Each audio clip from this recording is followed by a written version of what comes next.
Hi everyone, come on in. So today here we are at Novum Bangsa South, and on today's project tour I'm going to bring you around with me on a recently completed project. So just to give you guys a little short introduction on what the unit is, this unit is just shy of 1,400 square feet with 3 bedrooms and 3 bathrooms, and we have the main living area, the kitchen, and also the dining area as well. So if you can see here, this is the entrance, and what I like about this unit is that it has an L-shaped entrance.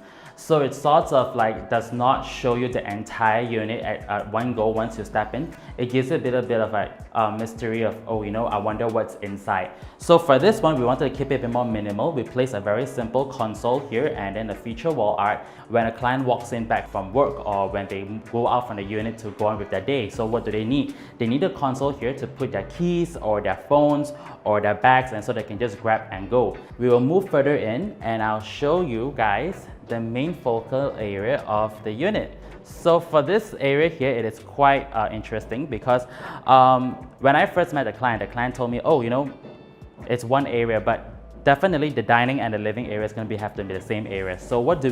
Do we build a partition? I told my client, don't build a partition. So because once you build in the partition, you don't get natural light coming in. But what we did was we still have them in one same area, but we play around with the feature wall. So if you can see here, this is the wainscoting design, and then for the sofa wall, we sort of kept it different. So automatically to the human eye, it is two different spaces, function spaces in one same area just by playing with the feature wall. What makes a feature wall stand out is that you can play a lot with wall art. So if you can see here, we put in a very neutral paint color, gray color here, a light gray color, and we put in also the feature wall art. So feature wall art, what size do you want to put? What size of feature wall do you want to put? Put a relatively big feature wall art that goes proportionate to your wall. So for this one, it is a fairly large wall, so we put in 2 feature wall art. For the dining area, because we already have the wainscoting design and the wall is smaller than the sofa wall, we put in 1 feature wall art there. And so for this one here, the curtains, we did it full height. What's interesting about having a full height curtain is that it really makes your ceiling look a lot higher.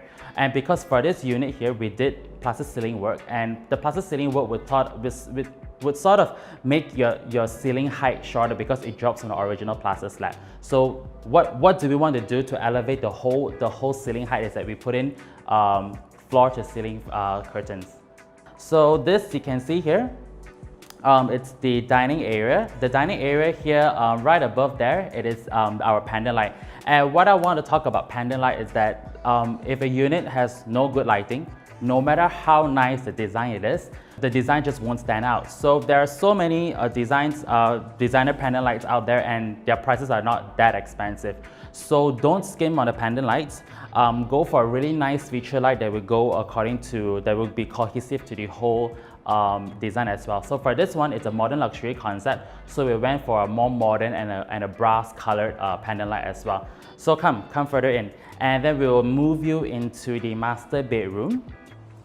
So for the master bedroom here, once you enter here, you have a built-in wardrobe on my right. And why is it that for wardrobes, I always like to go for built-in? Because one thing is about practicality, and it also gives you more storage. If you go for a loose wardrobe, you won't store much and it probably won't last you so long. So go for a built-in. It's not that much more expensive. Talk to your designer, go for a built-in, and you can have a lot more space in there. And then when you move further in, this is where we kept most of the furniture loose. So here is a king-size bed with 2 side tables. And if you ask me, oh, you know, why is it that the wardrobe we go for a built-in and the rest of furniture, if you see from the living rooms and the dining areas, they're all loose furniture? Because sometimes, you know, at that point of time, you like the design. And what happens if like 2 years down the road, you see another sofa, you see another bed that you like, then you can always change it, because that loose furniture gives you the flexibility. But for a wardrobe, go for a built-in, because a built-in wardrobe, like I mentioned earlier, it's gonna last you way longer, and then it gives you more storage space as well. And once you exit the master bedroom, opposite the master bedroom, it is the bedroom 1. And the bedroom 1 here, you can see the modern luxury concept and the gray color palette continues into this room. And for this feature wall here, we put in a gray colored wall as well, and with a feature wall art right there. So that's the feature wall. And again, on my right here, you have the built-in wardrobe.